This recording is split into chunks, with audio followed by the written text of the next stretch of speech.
Wednesday edition. Mr. Irrelevant, Alex Strouf, Josh DiMaggio, Will Sommers, Hunter Vaughn with you. Whole crew back together after the solo venture, the duo venture that Joshy and I took on Monday. Yeah, that's two people.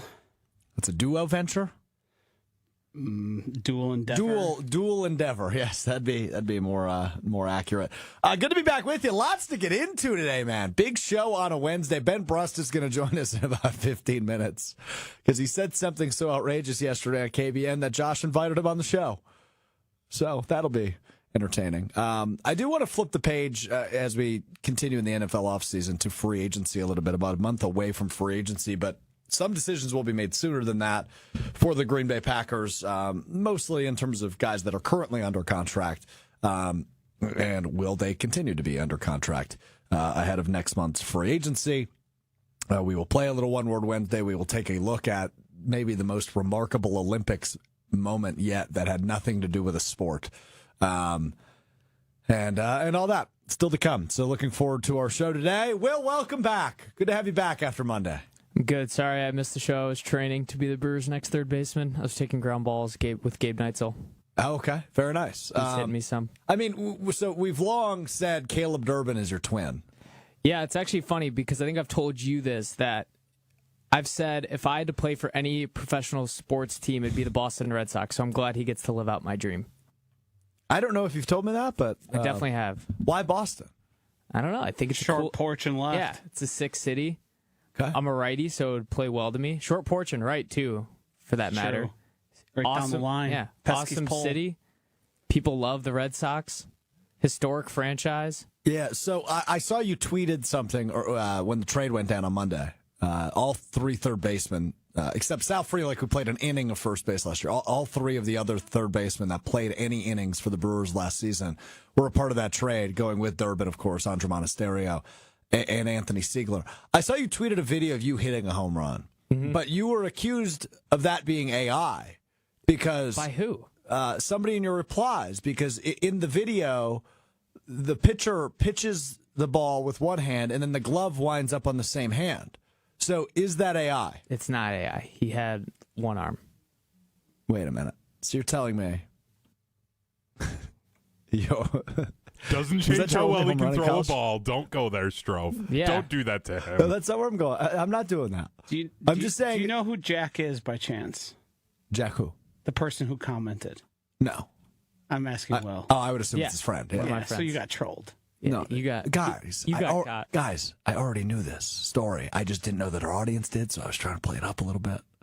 No, I think you got got. You're just trying to. You got caught. You're trying to play it just off. said, "Hey, Will, why don't you tell us?" I'm pretty sure we've told this story on the show before. For how hard I hit the ball, I could see why you would think that's AI, but that was real. Yeah. That was your only home run, though, right? Yes. Collegiate? It was in fall ball, too, so it technically didn't count. Still a homer. I'm just showing off what I can do. Fair enough. Mm-hmm. Have you gotten any phone calls? No, I'm still waiting. But I've seen some players who broke their hamate bone. I broke my hamate bone. Really? Yeah. I've been seeing tweets from reporters saying that I believe it was Francisco Lindor broke his hamate bone out 6 weeks. When I broke mine, I was back in 4. So if anyone needs somebody that Built can different. return from injury quickly, it's All right, me. so I did see this tweet this morning, and then I want to get to the Packers free agency topic. But what is a handmade bone? So it's one of the small, like your hamate bone, there's like a hook off of it, like in your hand, and it's very small and you don't need it. But it's very common in baseball players that it like will completely break off from the repetitive swing motion while using a bat. So they'll just open up your hand and take it out. And that's what they did to you? Yep. Wow. Not to be confused with the hyoid bone, which is found in your neck. Hyoid bone. Hyoid bone. Sound like a slinky. Okay. That was a heck of a start to the show. Well, welcome back, Will. Hunter, welcome back. Thank you. Sorry I missed the show. Had to take my wife to the airport. So, not nearly as cool as Will trying to get a spot with the Brewers. Does she have Uber? Wasn't going to pay for an Uber from Madison to Milwaukee to get her to General that's Mitchell. A long one. That's a long one. Yeah, and we're down to one fair. car right now, so it was kind of, either I go without a car for the week or I take her to Milwaukee. So, Ooh, that could have been a fun adventure for you, though. No car the whole week. I don't It just really means want to he's go. taking Ubers to work. Or I'm taking the city bus from Middleton to downtown Madison, which would have been an adventure. You should have talked to us about this. I would have loved you documenting a week on the city bus. Or at least a day. No, the week. Every the day. You week. probably would have made friends. Oh, and then I would have had to ask like Riley Yauk to drive me home after Prep Mania last night. Riding in his beat up Toyota Prius would have been a great time. I like it. Dr. Denver Dan chimes in. Driver, I'll allow it. No brainer on that one. So there you go. The doc gave you the doctor's note. You're good to go. Well, now All that right, the doc's thank you, involved. doctor. You got the doctor's note. All right, I want to get to this before Ben Bruss joins us. I've been thinking a lot, Joshy, about free agency. Because naturally, that's kind of the next progression here in the NFL offseason. And I've probably got about 10 questions about the Green Bay Packers and free agency, but I've got it down to 5 for the day. And I want to rifle through these, and then you can let me know if I missed anything that's maybe bigger on or higher on your checklist for the Packers free agency, checklist, if you will, to use that same term twice, or did I nail it? So let's rifle through these 5 questions for the Packers in free agency. Question number 5: what's the route for backup quarterback? Will it be free agency? Or will they try the Sean Clifford thing again? Now, you may remember, Jordan Love has only played 1 season of his 3 as the starter completely healthy, and that was the year Sean Clifford was the backup quarterback. They did not like what they saw from him in the preseason, traded for Malik Willis, and obviously Willis has filled in for him really well, playing his way likely into the opportunity to start for another team. So I'm curious, do they go veteran? Do they go young guy? Do they just run it back with like a Clayton Tune? The answer is they do both. They bring 3 quarterbacks. They bring in a veteran and they draft one. Okay. And Clayton Tune, I assume, would also be there. I do like how you called it the Sean Clifford thing, especially with the Packers' long history of drafting and developing like incredible guys who go on to start or get huge contracts. Yeah, but Sean Clifford was not one of those. He wasn't, but and that's the only one in the Love era that they've drafted. Correct. Well, I guess who was the Tulane quarterback that they drafted in the 7th round a couple years ago? I forget his name. I'm blanking on his name.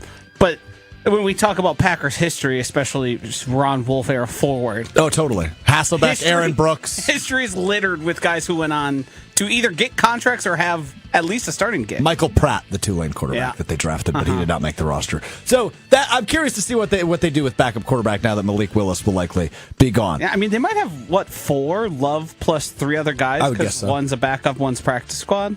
Yeah. Yeah. We'll see, though. Question 4, how do they address cornerback? Right, Gutekunst said last week that he thinks they've got the starters, they need more depth. Do they bring back a Trayvon Diggs? Do they release a Nate Hobbs? Do they just run it back with Nate Hobbs? Those are some of the things I'm looking for in free agency. I would assume this might be more of a draft address is where they address it.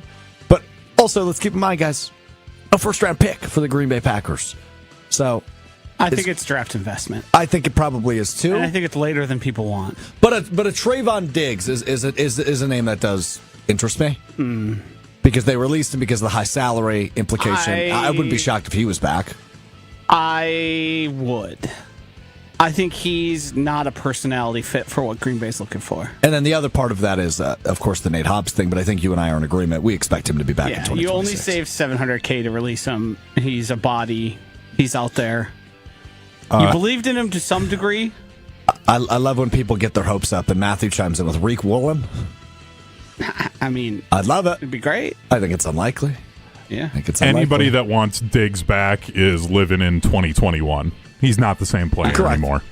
Correct. No, you're totally right. Eric Stokes and Rasul Douglas, free agents this year. Rasul Douglas, I don't think he played this year, did he? Stokes is like the leading guy that fits what the Packers will look for in free agency. I know. And he had a great year. A really good year. It's a new DC. A lot of cornerback free agents this year. There is. So there is. A lot of them are overaged. But that's true too. But that's where I'm curious if is there a Nate Hobbs-esque flyer? Maybe not the same amount of money. Yeah, Joby. I have no idea. Cordell Flott. I don't know who that is. 24. Breakout year for the Giants this season. Can't say I watched a lot of Giants games. Once don't blame me. Actively avoided them. Yeah. Yeah. Same. Question 3. Is Josh Jacobs actually the running back in 2026? it feels like we could be on the precipice of a similar move the Packers made 2 years ago, signing Josh Jacobs, releasing Aaron Jones. And when they signed Jacobs, we kind of acknowledged, okay, it's a 4-year deal, but they could get out of it after 2. And while we all love Josh Jacobs and think he's a really good running back, Breece Hall is on the market. Super Bowl MVP Kenneth Walker is on the market. Could the Packers make a run at somebody who's got less run, somebody who hasn't had a bajillion carries in their career and is younger? And could they do a similar thing where they sign a 4-year deal that they get out of pretty cleanly after 2 years? It wouldn't be the most surprising thing in the world. I think we would all be surprised, but I don't think we would go, holy crap, to the Micah Parsons trade level. Or maybe even 2 years ago when they did it with Josh Jacobs. So question 3 for me is Josh Jacobs actually the running back in 2026? Or do they go a route of a Breece Hall or a Kenneth Walker and go younger at that position and somebody who can be your workhorse going forward? That's a move and a just something I'm curious to see how it plays out. Now, it very well could just be Josh Jacobs is back and that's the end of the story. I think Josh Jacobs, what makes the most sense to me is you give him a 1-year extension, you tack it onto this deal, you spread out some of his cap hit, because his cap hit's pretty big for especially a running back, and then you either free agency or via the draft try and get a little more explosive, a little more of a home run hitter instead of the guy that we know Josh Jacobs to be. Question number 2. Who's the center? Is Elton Jenkins back? Do they re-sign Sean Ryan? Do they go elsewhere? Do they hope somebody develops? Do they draft the center with their first pick in the second round? That is a position that is super concerning to me. And I think throughout the Josh Myers era, you saw the worst of it sometimes. And he played well occasionally. And then this year, you saw all sorts of trouble. Elton Jenkins and then Sean Ryan adjusted. He was, all things considered, very serviceable at that position. But he's a free agent. Elton Jenkins, we all expect to be released. Who's their center? That's one I'm struggling to figure out. I would like to see them bring back Sean Ryan. Since going back and drafting Creed Humphrey instead of Josh Myers isn't an issue, I think you probably need to draft and sign. And if that's Sean Ryan plus either a signing or a draft pick. But do you hope that's then? I mean, if you bring back Sean Ryan, say it's a 2-year deal. Yeah, Sean Ryan would be a great 6-7 option to fill any of the 3 positions up front on the interior. But when I say that, and able to start. If you resign Sean Ryan, my assumption is then he is the starting center in 2026. I don't know if Sean Ryan's going to be getting starter money. His market value says $6 million a year. So that's triple what Josh Myers got. Mm-hmm. And Josh Myers obviously did not get starter money. The 5th most among free agent centers. How much? What number? 5th most among free agent centers. How many total free agent centers are there? Clearly not a lot. Not a lot. 25, 30 maybe. And most of them backups? 22. Yeah. Most of them backups? Yeah. Yeah, I don't know if he gets starter money. Does he get a Josh Myers deal or does he get a, who's the other guy, Runyon money? Yeah. Because $6 million in today's NFL, especially with the way the Packers do contracts, is a drop in the bucket. Yeah. That's an afterthought. That's peanuts. Right. That's our 4th inside linebacker we signed for that. And then I think the obvious number 1 question is one we all wonder, and it's kind of a 2-parter. What will the Packers do with Rashan Gary, and what do they do with the pass rush at large? It's a copycat league. We saw how effectively Seattle was able to get after Drake May and the quarterback throughout the season. They need to elevate the pass rush. Now, obviously, you expect Micah Parsons back at some point in the season, but who's opposite of him? Is it Rashan Gary? Is it Lucas Van Ness, who you hope in his 4th season can finally really pop? Is it what will be a second-year player in a Colin Oliver or Baron Sorrell? Do you go out and do you address that if you release Rashan Gary? So pass rush / what do you do with Rashan Gary is my biggest question. Because here's what we've come to learn over the last several years with Rashan Gary. Everybody in that building views him a lot more highly than we do. And I just can't get over the fact he didn't have a sack or a tackle for loss from Halloween on. He ended the season 10 games, no sacks, no TFLs. And I understand you were missing Micah for a chunk of that, about half of it. But still. And then there's just plays where he gives up too early and the effort's not there. You can see that through a TV screen. So that's something that frustrates me with Rashan Gary, and obviously he's the 13th highest paid edge rusher in the National Football League, or at least was this past year. The Packers are the only team in the NFL to employ 2 of the top 20 highest paid edge rushers. The other 18 guys in the top 20, all from different teams. So that seems like it should be an obvious answer, but it is not. So just to recap, what's the backup quarterback route? How is cornerback addressed? Is Josh Jacobs actually the running back? Who will play center? And what to do with Rashan Gary? My 5 big questions a month out from NFL free agency. Did I miss anything, Joshy? No, I don't think the Rashan Gary thing's a question. Yeah, what are we doing? You just cut him. Cut him! See ya. I agree, but His I just cap said hits it. more than Micah Parsons. I just said it, though. They love him in this. I don't think they do. They like him more than we do. I think they're just being nice. I don't know. He lost snaps to JJ Enagbare. Oh, by the way, you got to re-sign him. I didn't mention that in the edge I rusher don't thing. think that's a got to resign. I would like him back.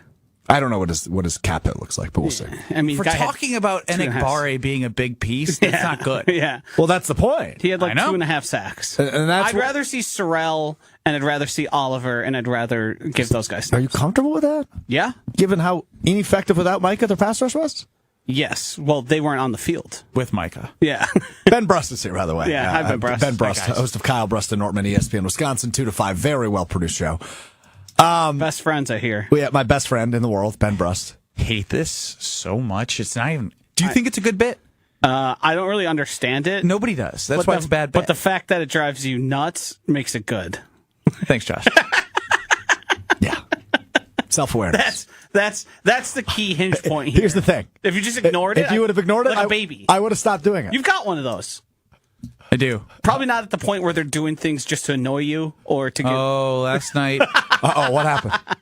stalling with the books. Yeah. How many did you have to read? Stalling. How many?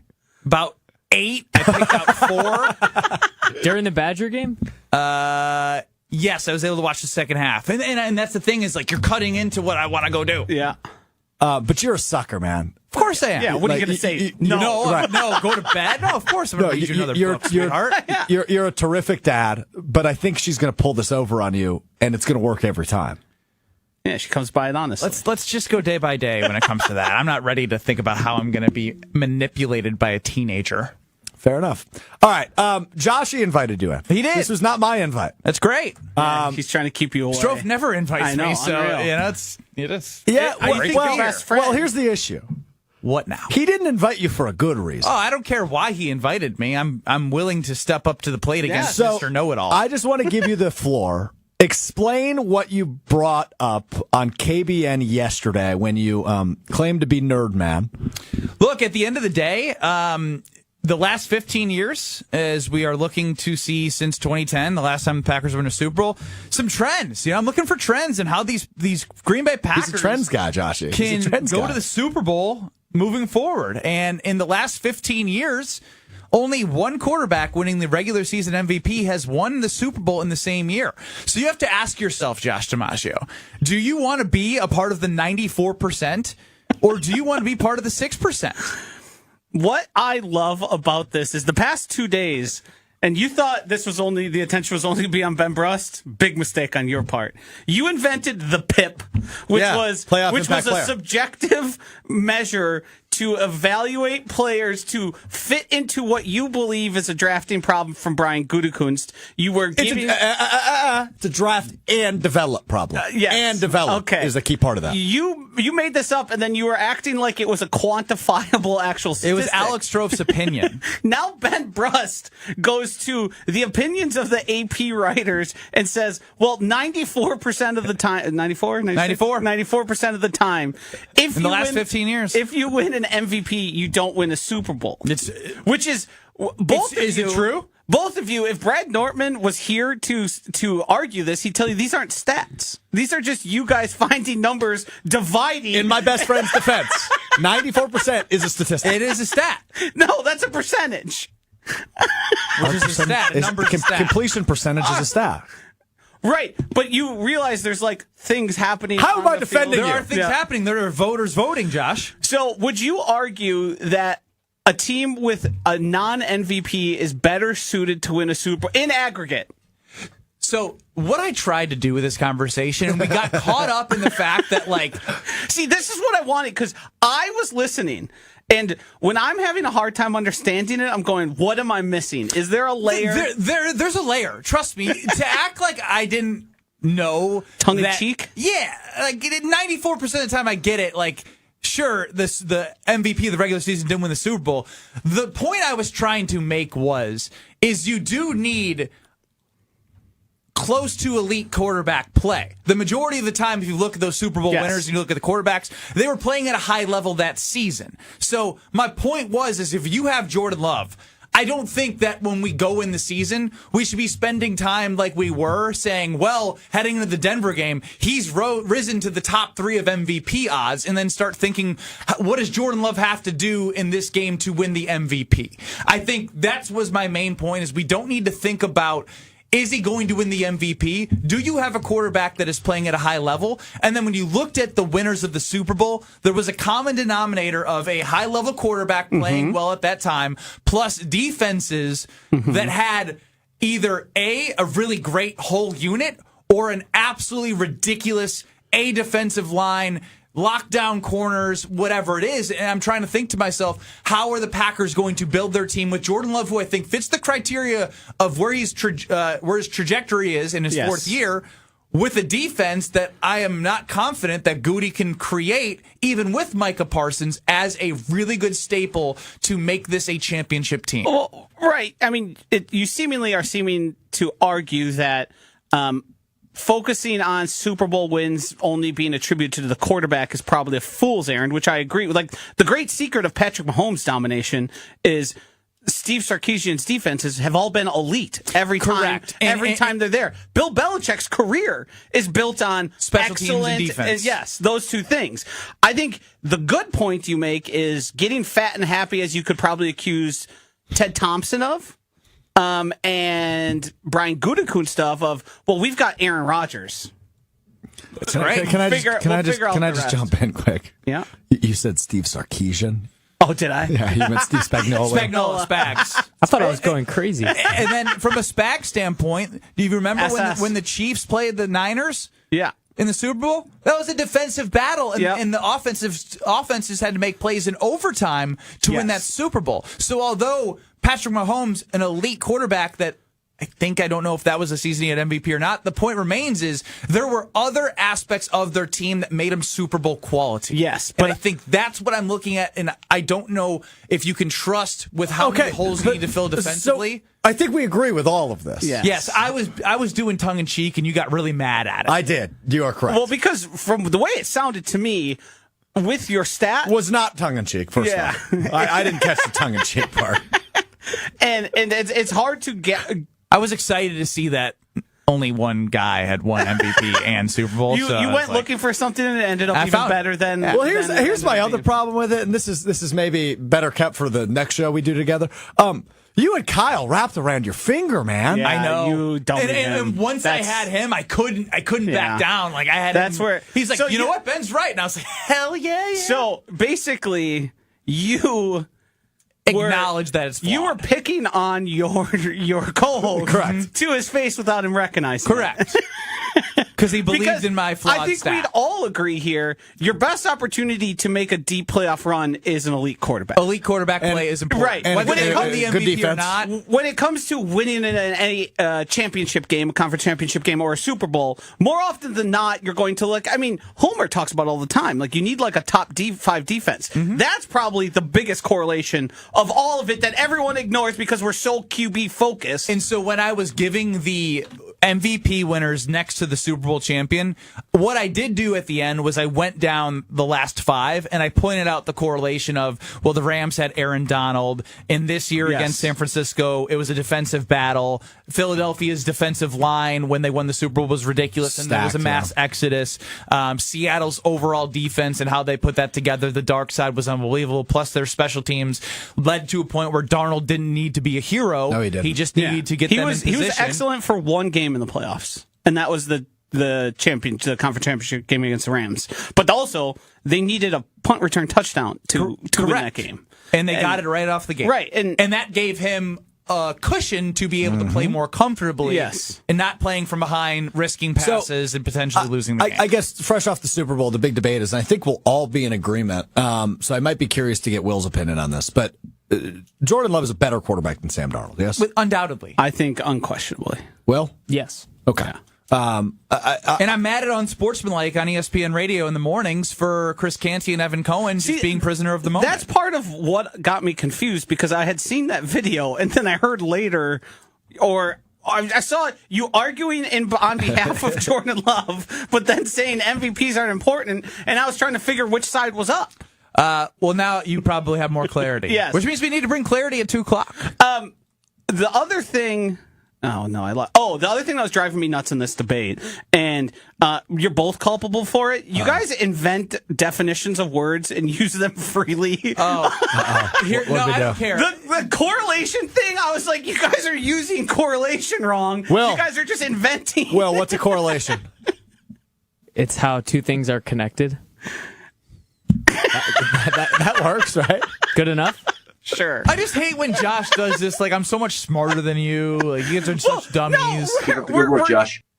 The medium is our words. So when we use words that to mean one thing that actually mean another, it gets confusing. So what I live my life in thinking is the audience is smart enough To connect the dots. to connect to where I'm correlate going. what I was Yeah, trying to exactly. say. Yeah. Like, I believe. Despite not being I able can't- to give I you the can't think definition it- of correlation right now, I know our audience can. I can't think of the exact interaction in my head, but you use correlation to mean one thing, and you use it to mean another in following sentences. And they were both wrong? I think one of you was sort of right, but it was like you guys were just That's kind of me. you guys were just throwing So there's a correlation between how we use the word correlation Yes. in that segment. and the confusion I had throughout it, and I think your general point is correct. You came at it funny. And now- I got Kyle in my Yeah, spider web. that's probably something you guys need to address. Because So now I have to go back at Kyle for my own hey, I was information. Say, by the making way, you fun of believed you. in something really stupid. I tricked you.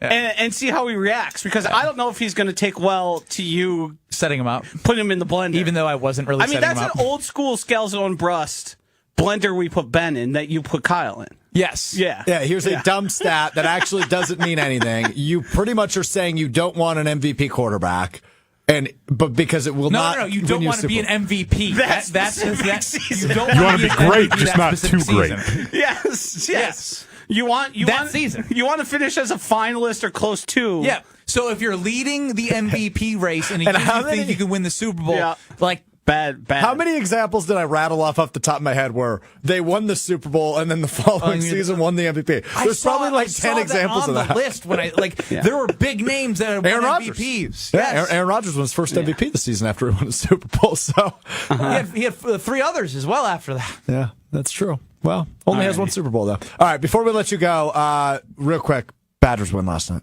Yeah. That was awesome. No one can actually tell me that they thought the Badgers were going to win. Oh, I didn't. And at no point did I have any confidence they were going to win. Did I think they were going to grind back? Yes. But it also is like, it was kind of like dark magic. Like, they were absolutely getting dominated in the second half by the rim. Were they down 14? And then they made a great adjustment getting to the rim, stopping, throwing back out for some threes. So credit to the players. I mean, like, they adjusted to the great interior defense from Illinois. And as I've mentioned many times, when Wisconsin plays really good bigs, and Illinois is one of the tallest teams in the country in height and length, those type of teams scare me. And to go on the road, and now I'm seeing Illinois be lame. Like, we were missing two guys. Well, you were a 10.5-point favorites. You had the game in hand, and you blew it. You blew it. And those stupid ass wigs in the stands that Gardo ended up wearing in Yeah, but celebration. you can't say that, because if we would have done that for like a Mike Bruzewicz, everyone would have been wearing those. Oh yeah, And good on Gardo to find a wig and to wear to the locker room. yes, that's an important point. But Ben, I'm not an Illinois fan. I'm not giving him credit. No, it's just hypocritical to say it's Did stupid. we do it for Bruzewicz? No, but everyone Exactly. loved it. And you would still have it. And you might wear it on the show if you were there at the game in which they did the Bruzewicz hair giveaway. You wouldn't have got the guard moment, too, if they didn't do it. A Road at Night. Thank you, Will. Howard Moore, aroadatnight.com. Give us a quick plug for that. It's hard to be quick. All that matters is if you want to support somebody who doesn't deserve anything that's been tossed his way from a life standpoint. Howard Moore is an amazing individual, and his long-term care is very expensive. And the story that you can watch, A Road at Night, at Marcus Point Cinema in Madison is worth going to. If you have a heartbeat and you want to feel a powerful story right in front of your eyes, go to aroadatnight.com. There's panels after some of the documentaries. There's ticket sales beyond this weekend that you can go see the showing, and it will help create an opportunity for this documentary to go further than Madison, and it will also create an opportunity for Howard Moore to have more attention to help his life, which was, in the initial crash in 2019, he lost his wife and daughter. A month later, he had a cardiac arrest. And I think that gets lost in this whole thing is like, not only did he lose his wife and daughter, he lost his ability to live a normal life with a son who's in college right now. And his parents have moved in. And Rashard Griffith is there to take care of him every day. And someone, it's a tough thing because, good things are supposed to happen to good people, right? Everyone says that. But unfortunately, reality is that's not the case. And so all I can do now is do my best to promote something that is important to me. And when they see this, they'll realize how important it is to others. aroadatnight.com. You can check out some of those post-screening discussions and Q&As that will be happening starting tomorrow at the Marcus Point Cinema in Madison. Greg Gard will be a part of the one tomorrow. The filmmakers will be a part of the one on Friday. And on Saturday, Stan Van Gundy, Rashard Griffith, who Ben just mentioned, Matt LePay will all be there. I wish I could publicly share how generous Stan Van Gundy was when hearing about Howard Moore. Just know that I don't care what I had thoughts about Stan Van Gundy. Maybe I don't agree with things that he says from it doesn't matter. It's about human beings and what he did generously to the family. I still can't wrap my head around how amazing what Stan Van Gundy did initially when this happened to Howard. Powerful stuff. If you're in the Madison area, check it out at aroadatnight.com. Benny, maybe we'll invite you back sometimes. Thanks. Doubt it. Love you. I'll invite you back. I don't know about Strouf. I'll come if you invite me. Yeah. What about if I invite you? I'll boycott. But we're best friends. I mean, I guess I don't need a boycott. You don't invite me anyway. Yeah. It's a fair point. All right, there you go. Ben Brust. So he backed off that real fast. Yeah, he backed off that real fast. Yeah. He didn't even try if you're hitting 940 in baseball, is that good? Yeah. I mean, there is... It left me. He did a great job of pacifying the issues I had. Yeah, and again, because what do I strike out if he says, "Well, yeah, I was doing a thing"?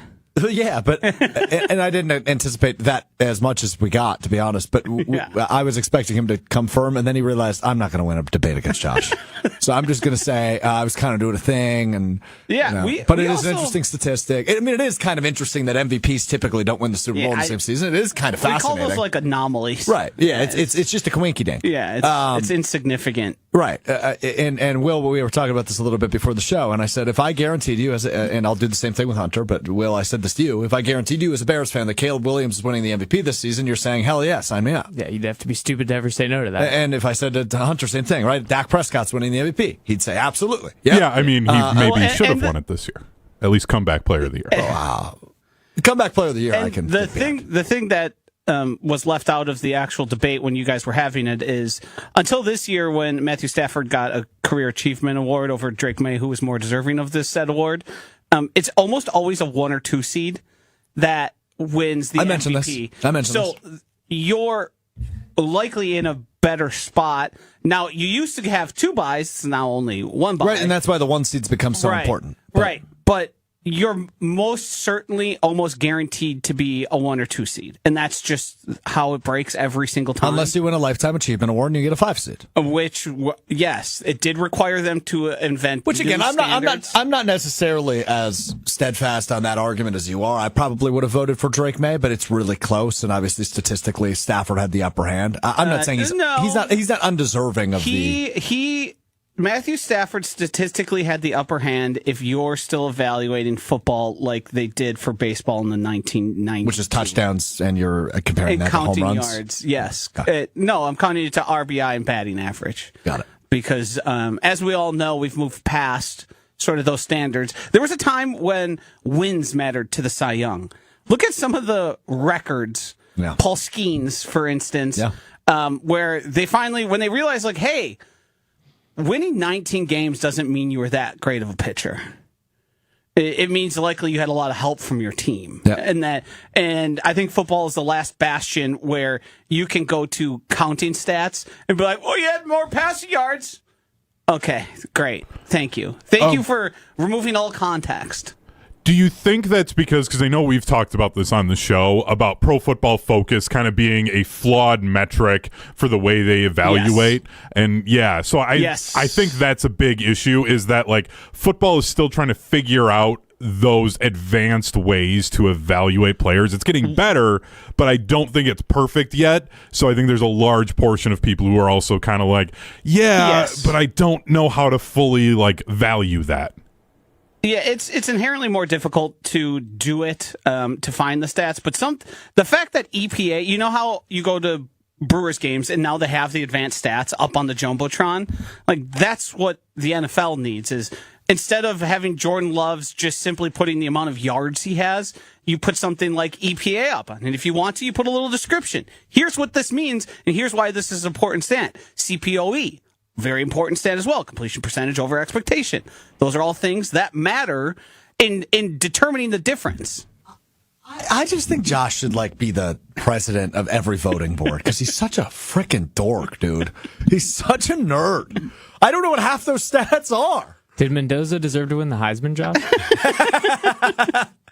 I think so, probably. Yeah, probably. Drew Mestamaker from North Texas might have had a higher EPA, though. Yes. CPOE? But it's a little different when you get into college football and the competition is different. Like, we all understand an NFL team is an NFL team. The 5 best college football teams are worlds apart from the 5 worst Division I football teams. Okay, I'm done nerding out. I want to talk about something way funnier than this. Yesterday, we had an all-time Olympic moment, and it wasn't any action. It was after the biathlon. It was action, actually.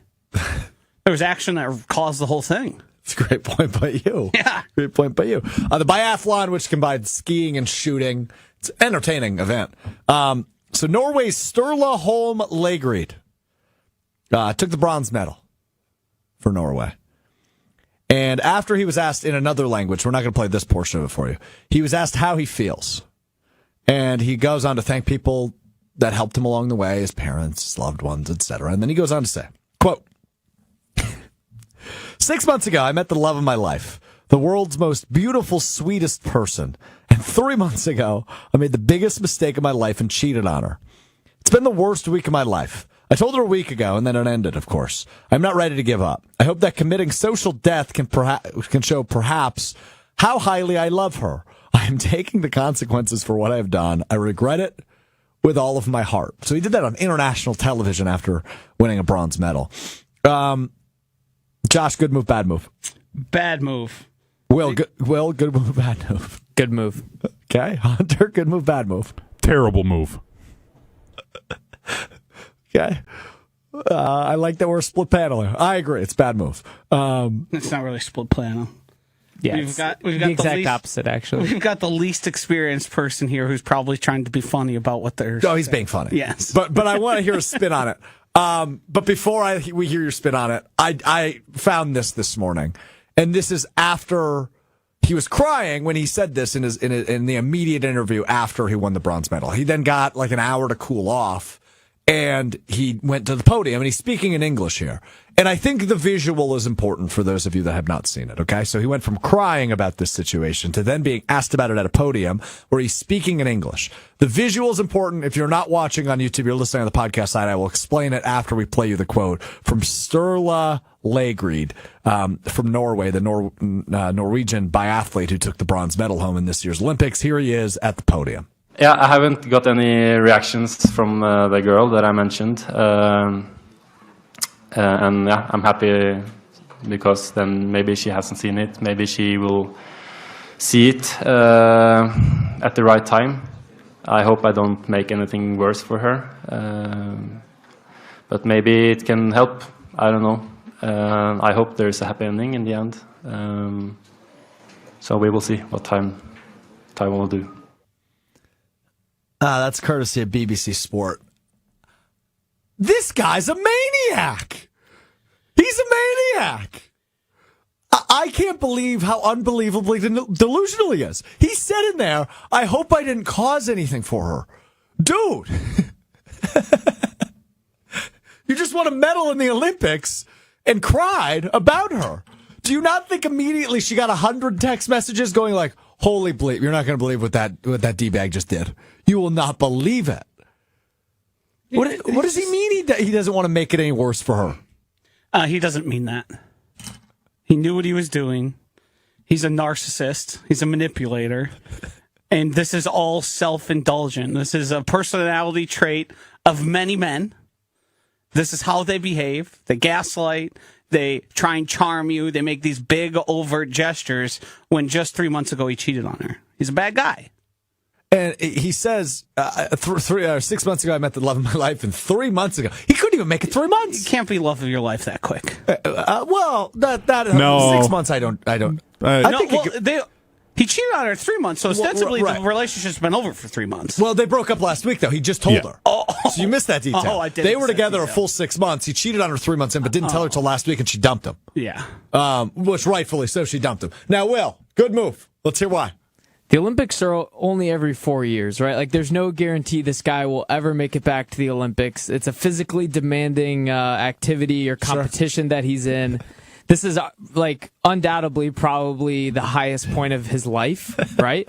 I think that's fair to say. I would say it's super fair. Yeah, I haven't kept up with biathletes. I don't know if he has other medals to his name. Yeah, he's on, the tail end of his career, I'm guessing. But is he 28? Yeah, he's going to be 32. He's 28. Yeah, 32 at the next one. Which I'm pretty sure is biathlete's prime. So he might still have some juice left in the tank. Okay, continue, Will, though. I hear you. So far, I think you're making sense. In the week of Valentine's Day, in the same continent of the City of Love, to make amends, or attempt to make amends with his lady friend. I respect that. I don't respect it, but... think about all the ways you've heard of a guy trying to get a girl back. I've never seen this one before. By the way, he is a biathlete gold medalist. He won the relay in 2022. But that's a team thing. Yeah. This is the best thing he's done individually. Yes. Yeah. Okay. I still think your point is fair. They wouldn't have just interviewed him for that, right? They would have interviewed the entire team. Right. And I think another Norwegian guy got the gold, so he definitely wasn't the best athlete on that team. I'm assuming the other guy was with him. So yeah, this is the high point of his life, and he took the moment to say sorry. And you think it was genuine? I don't know if it's genuine. You're not disagreeing with the fact he's a narcissist. I also don't know him. If he wasn't very outspoken about it before, and then he it really was eating him alive enough to the point where he had to say it, then it's okay. But you don't know. To Josh's point, he could be just a psycho who does this. He is. The interesting part here is how the other person feels and receives it, and she spoke to this, and she said, I basically made it clear to him after that I wanted no part of this. You brought me into something I wanted no part of, and it's humiliating. Now the world knows that woman got cheated on by this biathlete. There's a romantic comedy out there somewhere, though, where this works out. I don't think Dr. Denver Dan, come on, man. He says, geez, Josh, don't be so hard. Maybe he's looking for sympathy in the village. I think what he did is hurt himself in the village. Yeah, it is. He is the most, well, maybe not the most ever, but he is one of the most public cheaters ever now. Yes. And now anybody thinking about a one-night romp with him is going to be is it worth it? Because the whole world might know on Tuesday. Okay. Let me rephrase real quick, Hunter, before you jump in here. I just want to amend a comment I just made. He is not the most public cheater in the world, but he is probably the most public self-exposed cheater in the world. In 2026, he is. Cheater. Admission. I mean, he's leading the leaderboard for January 1st on. Yeah, the Coldplay guy might still have him beat. Did Barry Bonds ever admit to cheating? That was a bad joke. Hunter, go ahead. I was going to say, the Olympic Village is well known for the activities that happen in there between the athletes. Oh, yeah, they got condoms everywhere in the village. Uh-huh. Condoms everywhere. They've had STD outbreaks. Yeah. So, I don't know if this is necessarily hurting it. The only thing was the fact that you said, do they want, they're not open about that, the other athletes, so it's not like do they want to risk it being out there. The other thing to what Josh said, I just wanted to backtrack on, the knowing that she was the love of his life. Like, I bought the engagement ring for my now wife 5 months from our first date. So Hunter was quick. He could have known, because like I Good for knew you. quickly. I also never cheated on her. But I just want to say, like, you can know. No. You don't want to come out and apologize to Mr. Relevant Hunter? I think inherently, if you cheat on somebody, you never actually thought they were the love of your life. Correct. Yeah, that seems to be the, well, you can't say that now. It's too late. Too late. Yeah, they are mutually exclusive. We always say they're not mutually. These are. Yeah. And look, I'm not sitting here and saying everybody's perfect, but this is the most foolish, manipulative way. That's what love does to you. To win her back. No. So being a psychopath does to you, Will. Nope. So being a psycho Will, does. love literally does the exact opposite to you. If you are actually in love, you literally become less self-centered. Good point. Now I'm just getting picked on because I'm the odd one out here. No, I genuinely don't mean that to pick on you. That's just just the truth of that situation. Day, football's over. Yeah. It's just a rough week for you, huh? Gary Sanchez is a Brewer again. Nick chimes in. That's ESPN Madison on YouTube. He probably, I'm just ignoring that. He probably did it so he would be single going into the Village and then didn't have as much luck as he would have liked. He's lonely in the Village, so that's why he did it. That's a good pop by Nick. It's a good pop. I mean, there probably is some reasoning. So my understanding of the timeline is they started dating in August. He cheated on her in November. He told her last week before going to the Olympics. She said, okay, bye. And he's been reveling in his own mistake for a week. Which, by the way, dude got bronze, probably wasn't in a good mental headspace this week. Like, maybe if he keeps that to himself, he's performing well enough that he gets gold. Like, that's also a terrible mistake. Or he's taking like 6, then he used the fuel. He used his anger at himself as fuel. Oh, right. Like football players play better when they're angry, or some of them do. But right? So athletes have to calm down. You don't want to be angry. Like the whole impressive thing is that you're cross country skiing and then suddenly dropping your heart rate down to relax to be able to shoot a target that's incredibly small. So I think if he kept it to himself, he's getting gold. So he played himself. Oh, by the way, this is not his first controversy. Yeah, I know this. December 2023, Lægreid accidentally fired a shot in the team accommodation, that means hotel, during dry fire practice, having mistakenly loaded a full magazine instead of an empty one. The shot hit a stool. For violating the safety rules of the world governing body, he was disqualified from the mass start race. So basically, he took his practice too seriously and tried to say sorry, and everyone hates him? That's what I'm gathering. Mm-hmm. I think you're onto something over there. All right, there you have it. What a fascinating move. I have been. This reminds me of the Coldplay thing, in terms of like holy scandal, unbelievable. This is why people like reality TV. Sympathy. I don't know if you saw that recently. The Coldplay woman. Yeah. What'd she do? Just like said, I can't believe it happened so public, and woe is me. Oh well. He's like, you were in public cheating on your spouses. Yeah, I don't know what you expect, I guess. Right. And you guys did do the funniest possible thing when shown on camera. Yeah, here's the thing. I think that was a kiss cam. Yes. If they just kiss, they get away with it. People probably go, is that who I think of that? Was that? I don't know. Right, you're having brews, you're at a Coldplay concert, you're minding your own business. If they just smooch and they move on with it, I don't think anybody, and maybe somebody at the concert says to somebody else, right? Like, yes. Oh, I think I saw your mom with another man at the Coldplay concert. It's not like it's like full. I guess somebody was taking a video, but yeah, I'm sure it would have. It wouldn't have gone viral like that. Yeah, no, it would have never been able to prove it. No, it wouldn't have gone internationally viral if two people just kissed and then somebody after the fact said, "Oh, actually, I think those people are married to other people." Right, but because it wouldn't have been funny. It doesn't have the comedy aspect as well. They're just blatantly cheating then. Right. Like that was them going, "Oh my god, how do we get away with it?" Yes. Still my favorite thing of 2025. All right, this was good.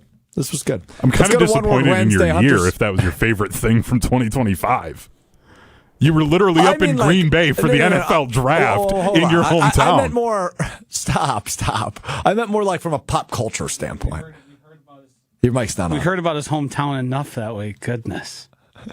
Did I mention I was from Green Bay? Heavens to Betsy. Did I not mention that? Denmark. I grew up in Green Bay. Just went to high school in Denmark. I was actually reflecting because I saw that. Jeez. I saw that Can of worms. I'm sorry. This is my fault. Should we just go to one Sanchez, word? 1 point. Yeah. Seattle's on the close is not excusing absences in their schools for kids attending the parade. Did you see this? Lame. Yes. I mean, that's bonkers to me. So I went to middle school in Green Bay, and the Green Bay Area Public School District gave us 2 days off around the Packers parade. I'm going to say this with the uttermost disrespect to me, to Green Bay. Things are a little different between Seattle and Green Bay. Well, sure, but also come on now. Yeah, but there's how many children do you think are involved in Seattle public schooling versus Green Bay greater surrounding area public schooling? Probably about 10x. Yeah. Still, I don't care. Do you think anybody who wants their kid to be at the parade is going to hesitate to take their kid out of school? No. Right. So, but it's an unexcused absence, and you can only get 2 of those before you get charged with what's it called? You call in and say you have the sniffles. Prove it. By the way, I haven't looked up Green Bay yet, but the Seattle Public School System 23-24 was approximately 49,000 students. Yeah, it will not be even close to that for Green Bay. Green Bay's probably 10X, 9? That's probably a good guess. Yeah, I would say just sort of 10. But also, there's probably a big difference there because Green Bay pulls from a vaster area. It probably, McGuanago is a giant high school. It's not a giant town. Sure. Green Bay is 18-ish thousand. Oh, wow. Wow. So, close to half. Uh-huh. And they gave half of us off. Half as many kids were just off. We just didn't have school. Yeah, they extended our school day by I think it was 3 minutes the rest of the year because they gave us those 2 days off. Here's the other unfortunate part. I fainted at the Packers Super Bowl parade. I watched it on a box TV in a hospital room. Have I ever told you this story? No. So I don't know what happened. You locked your knees, seemingly. No, but we were walking around, and then all of a sudden I started puking, throwing up. Yeah. And I was probably dehydrated. And then all of a sudden we were walking, and I was like, "Dad, I can't see, I can't hear." And then I woke up in the back of a cop car. Yeah. And then I got moved to an ambulance, and then I watched the Super Bowl parade from a hospital bed. It was awesome. Got an IV, and I was all good. I was underage, so it wasn't like I was hungover. I was in the stadium. It was frigid. It was extremely cold. You'd crack a beer, and it would instantly freeze. I don't remember a thing a person said. I just remember yelling a lot. It was packed. A lot of people there. Yeah. Probably wasn't worth it, but there's a good reason to day drink and have a good time. Hey, man. Packers won the Super Bowl, and it has not happened since. There's our story. All right. Real quick, rapid fire round. One Word Wednesday. Hunter's got a list of topics. Will, Joshy, myself will respond with one word. It is time for One Word Wednesday. We're going to start with baseball. The Brewers pitchers and catchers report tomorrow. P's and C's. Hell yeah. Summer. Nice. Good word. Will wins that round. On to puck for the rest of these. U.S. women's hockey dominated Canada 5-0 yesterday. It is the first time that the Canadian women's team has been shut out in an Olympic game. Ever? Ever. I believe the first time would imply ever. Wow.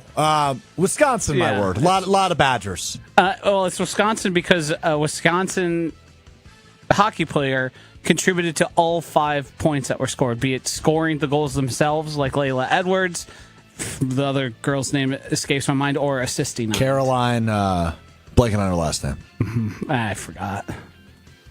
Bucky. Well, I'm glad you guys went this What's your route. word? Hold on, what was Josh's word? Did he have a word? He just said Wisconsin. I think I was going to say Wisconsin, too. Oh, okay, got it. Well, we're going to stick with Wisconsin as the Badger Layla Edwards became the first black woman on Team USA hockey. History. Yeah. She's awesome. She's awesome. Yes. Sick. Yeah. It is the one thing I like that I enjoy a lot about the women's Olympic hockey is the amount of college players that are involved and extremely young players. Obviously, the NHL is a whole different world, Right. And it's probably not unprecedented for like a college player to make it into the men's roster, but like they're the whole, majority of the team. That girl from Minnesota who had the sick move a couple months ago where she picked up the puck, slapped it between someone's leg, and then assisted it. Like, she was just all over the ice. And then Layla Edwards, I'll just score 2. I always forget Mark Johnson from the Miracle team. Is he still the coach at Wisconsin? He is. Yeah. You guys are getting ahead of yourselves on these. We'll go back to Mark Johnson. Hillary Knight, also a Badger, former Badger. She is now tied for the most goals in an Olympic career for women's hockey with 14 and tied for first in most points. So this has to be her, what, 4th Olympics or 5th? She's been doing it for as long as I can remember. I can't remember. I want to say 14 was her first one, so 14, 18, 22, 20, 26. The word's goat. What's that? Goat. Goat, yeah. Goat. Goat, all right. Unanimous goat. Speaking of goats, Mark Johnson, is he the greatest Badgers coach of all time, regardless of sport? Yeah, definitely. Yeah. I don't he's even know most that it's accomplished, close. right? Yeah, without a doubt. In terms of, like, I don't know if there was a run where a track coach had a good. Right. Yeah, I'm hard pressed to think anybody can even be close to him. If anyone, it would be men's hockey, right? Like those are probably the two most successful in terms of championships. Men's hockey didn't have a sustained run the way that women's has. Obviously, people are going to bring up 3 names, right? I think Kelly Sheffield is the current one that could be brought up with what he's done with volleyball. Bo Ryan, back-to-back Final Fours for the men's basketball team, and then, of course, the guy who changed everything, and Barry Alvarez. Yeah. Those are going to be the names that are brought up. But the answer is, without a doubt for me, yes, Yeah, Mark if you're Johnson. looking at it in terms of the best in their sport year by year, you can't really look past the women's hockey team. Goat. That was it. That was one word. Very good. All right, I want to get to this because Joshy sent this earlier as we hit what we missed, what we learned. We will get to Will's words in just a moment. Who removed the rib cage? Zach Wheeler. So he's a pitcher. Yeah. Very good pitcher. Why did he get rid of part of his rib cage? I believe it was a back issue. It was like a thoracic outlet procedure. Okay. And part of that procedure, which I've heard of, but I didn't know what it entailed, apparently entails removal of a rib. Okay. So then once his rib was removed, he said, hey, what do you think about letting me take that sucker home? And they said yes. They said yes, and now it's in his closet, which is great disrespect to the rib. That should be hung in your living room. Yeah. Like a dead deer. Uh-huh. Yeah. It should probably go into, like, you know how they do those boxes with, like, memorabilia? He should take his last season's gear, toss in a jersey, get some dirt on it, and then there's my rib. There it is. I think he should wear it on a necklace like a shark tooth. That's a great idea, too. So you said that earlier, and I was going to, if I said the name Crocodile Dundee, would you be able to pull up in your mind who that is, Will? Kinda. What is that?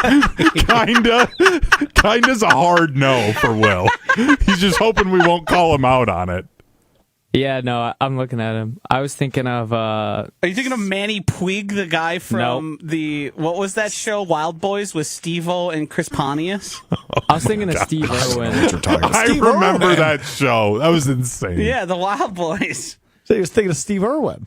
Manny Puig, also a guy who wears like shark tooth and teeth. And Are you pro or anti-shark teeth? Talking to you. Unless you're somebody who's actually like swimming with them and doing that, I'm out. But if you're a badass like Crocodile Dundee or Manny Puig, then yeah, shark tooth it up. There should be a rule. You have to be in Croc tooth it Hawaii up. to wear one of those. Dr. Denver Dan chimes in. Strouf, are you setting me up for more jokes? Removing a rib for reach? Yeah. Fair Marilyn point by him. Manson. Fair point by him. We've all heard that urban myth, right? That Yeah, is the of greatest course. urban legend of all time, I think. Sure seems like it. It's far reaching. There's I made the joke on accident. going through the history of those type of things, because there's a few of them that you learn about throughout elementary school, middle school, high school, that seem to be national phenomenons.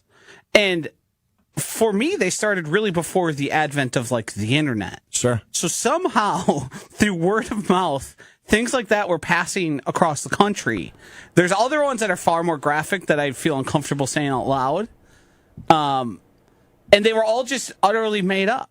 They're just like, I don't know if it started, in the grocery store when they had those absurd magazines where it's like, woman gives birth to alien baby. Like, I don't know if I don't know if that's how it generated, because those things seemingly passed around in every school that every kid had throughout the I'm sure 70s, 80s, 90s, and it probably died out at the advent of the internet. Yeah. So Too busy talking about clavicular now. Okay, we got to get out. But before we get to Will's words, I just want to test Joshua real quick on Dr. Denver Dan. A couple weeks ago, you said you got to up your game. Yeah. I think today might be his best show ever. He's improved. Yeah, he's turned his attitude around. he's been on a heater today. His attitude. His attitude. Well, what do we got for words? Kraken. You guys know where I'm going with this? The Seattle Kraken? Yeah, No. we're referring to Close hockey? though, Puck? honestly, kinda. Honestly, kind of. Talking about the actual Kraken? No, Gary Sanchez's nickname, the Kraken or the Sanchez. Well, we can't call him the Sanchez. That's Mark Sanchez. That's what it's listed on Baseball Reference. He's the Kraken or the Sanchez. Nobody has ever earned a nickname that was less fitting than Gary Sanchez and Kraken. That's correct. He He used to wear the logo, like he had his own Yeah. logo. When did he last play for the Brewers? 2 seasons ago? I think it was 2. Yeah. Why is he back? Body. Yeah. Sure. Heartbeat. I think I could, Yeah. it's kind of a real slap in the face to me. I totally agree. Totally agree. But 33. hey, spring training hasn't started yet. We still got time. All right, we're back with you on Friday for the final time before we go on our sabbatical. No shows next week. Joshy will be in New Orleans. I will be in Florida. So we're not going to make Will and Hunter work too hard. Unless you guys want to. You're more than welcome to. But we are going to go on our post-Super Bowl sabbatical next week, and then we'll be back with you. That would be, I need to do some math here, 9 plus 14 is the 25th. Right? Is that right?